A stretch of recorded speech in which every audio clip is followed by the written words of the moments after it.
About 50 miles north of Dawson Creek, we cross the Peace River into Fort St. John, a small town with one stoplight.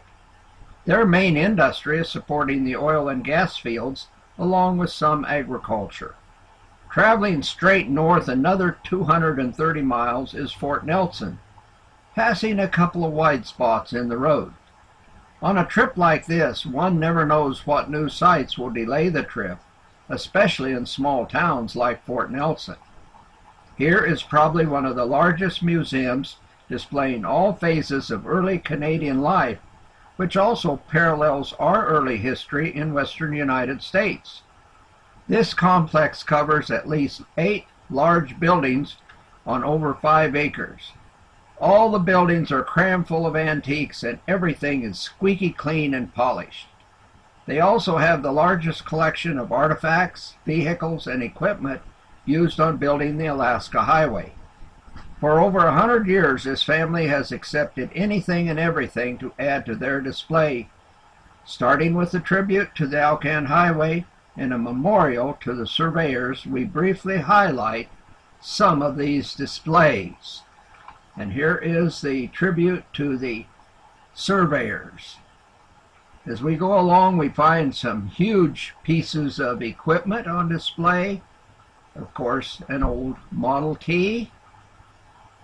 And we get some Army vehicles used on building the Alcan Highway. We have several of these. Back in the background are some old Caterpillars. Another deuce and a half. A large display of these scattered around the complex.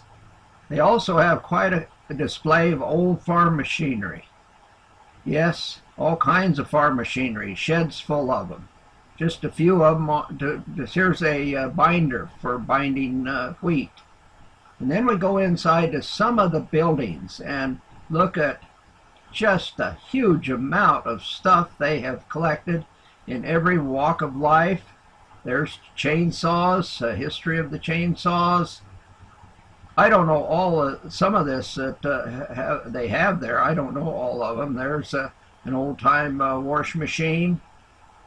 We go into an area where they have different displays of what life was like, how the houses were decorated, how the people lived.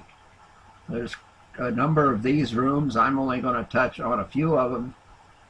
Here is a Canadian Mountie and a gal playing the piano from back then. Then we go into the vehicle area. They got a couple of barns just crammed full of all kinds of vehicles. Every make and model you could almost imagine. Different sizes. One here, especially the old 49 Studebaker. Maybe some will remember that. Again, they have various sectors for different industries. Here's a teletype. Here's an old blacksmith shop. You name it, they have different walks of life here. Here's some of the things found in prospectors' cabins. Again, they have a large display of wildlife, stuffed animals. Most everybody has these displays, but this was a good one. And as we look at some of the wood knobs there. Here is one of the owners of the place. And now we're headed back north on to Laird Hot Springs. Yes, we see some wildlife along the way.